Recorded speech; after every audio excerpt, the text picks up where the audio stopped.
Peter, go ahead. Thank you, President Trump. There's a report in the New York Post that this assailant assembled his weapon somewhere on site at the hotel. What do you think about that? And I ask respectfully, why do you think this keeps happening to you? Hi guys, welcome to Go See Gayle. Okay, so I was going to do a little video about Kayleigh McEnany because she is a tough cookie. She's a correspondent on Fox News. She used to be President Trump's press secretary, and she's awesome and she's solid.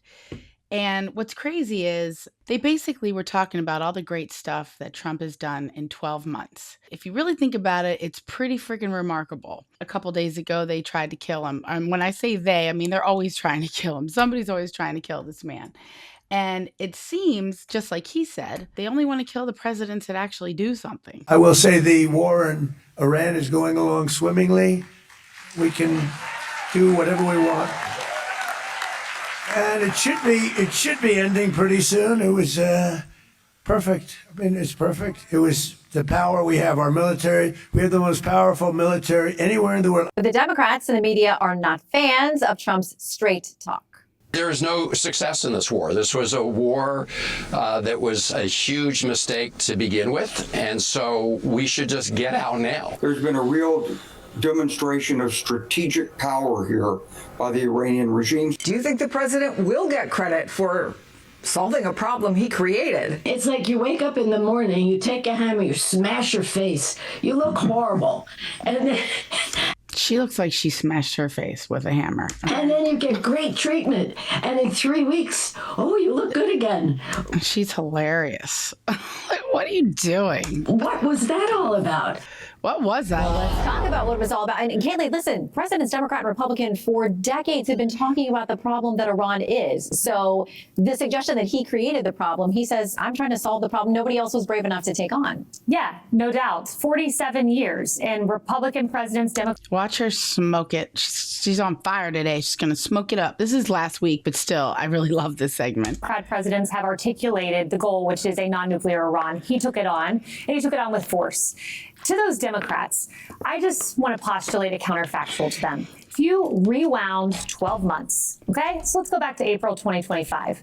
And if you said to those Democrats, what would you say, Democrats, if we told you 12 months from now that Maduro would be in handcuffs, that Fordo would be bombed, that Gaza, there would be a peace deal, a ceasefire, that 7 other conflicts would be solved, that Israel and Lebanon would be engaging in talks for the first time in, 34 years, perhaps joining the Abraham Accords. If you told them the Ayatollah is dead, Fordo bombed, as I mentioned, and the Strait of Hormuz still open. The Ayatollah is dead. That's great. Keep going. Keep They going. would say impossible. Impossible to do that in 12 months. But President Trump has proven that he makes the impossible possible. And he does it because he puts force behind words. And you saw this with the naval blockade. He said, we will board your ships, Iran. And what happened? No Iranian ships went out of the port, went through the strait because they knew he meant action. He has taken And they are losing money like crazy because of that. action. And Got this all is the the cards. hardest deal I think that could ever be made, because you are sitting across from someone who is not a rational actor, someone who does not care about self-preservation, someone who does not care if they die because they have religious fanatical beliefs as to what happens when they die. This is the hardest deal ever made, and if he pulls this off, he is the greatest deal maker of all time. So Harold, does the conversation on your side of the aisle change if indeed these things hold? Well, good to be with you, and happy Friday. I think By the way, I love Harold. I love, he's a Democrat for Fox.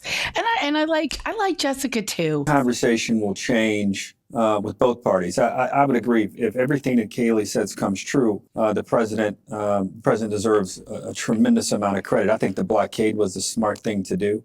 But even the president just now said, we don't have a deal yet. I'm hopeful that if the 5 things that we listed at the start of the show, at the top of the show, if all those things come true, this may be the greatest deal ever achieved. See, even Harold thinks it's a great deal. Even Harold says it's good.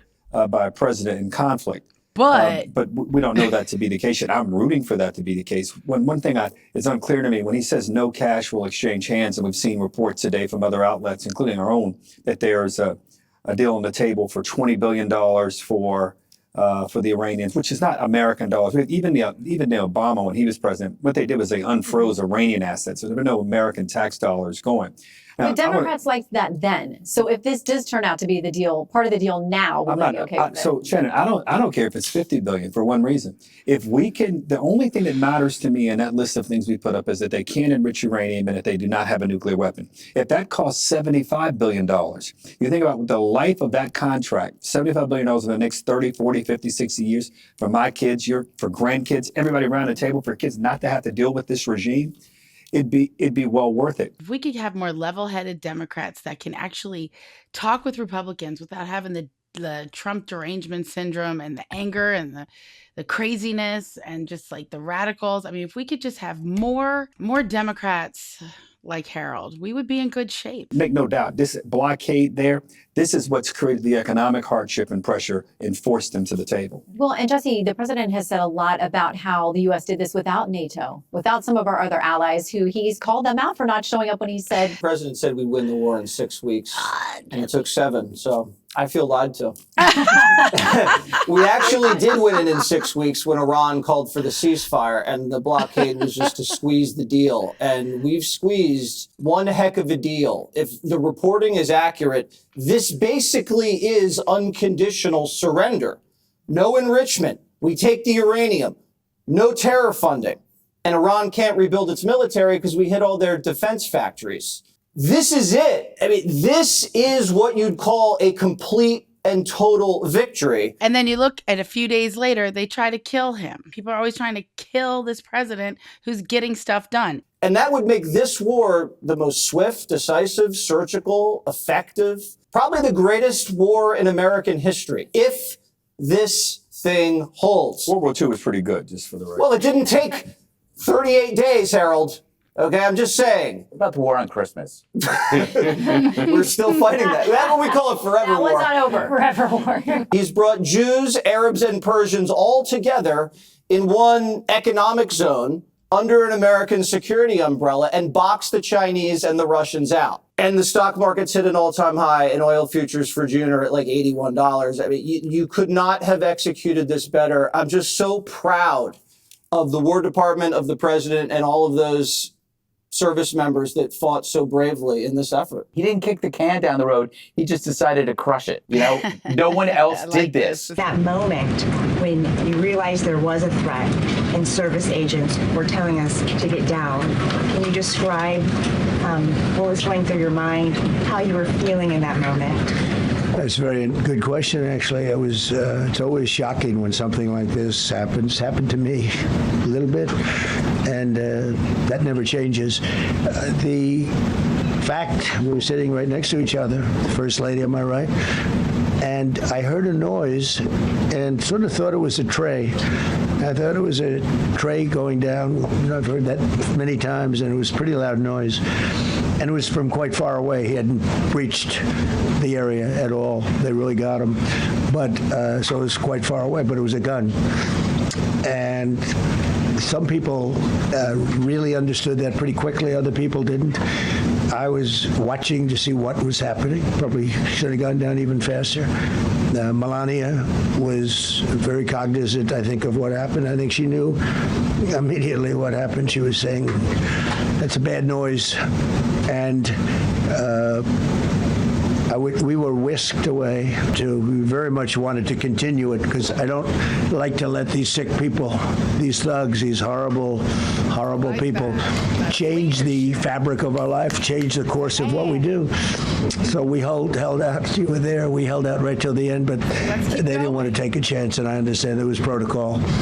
But we're going to be doing one hopefully within the next 30 days or sooner, and I am ready, willing, and able, and I was all set to really rip it. And I said to my people, this would be the most inappropriate speech ever made if I said one. So I'll have to save it. I don't know if I could ever be as rough as I was going to be tonight. I think I'm going to be probably very nice. I'll be very boring the next time, but we're going to have a great event. And you did a fantastic job. Thank you very much. Peter, go ahead.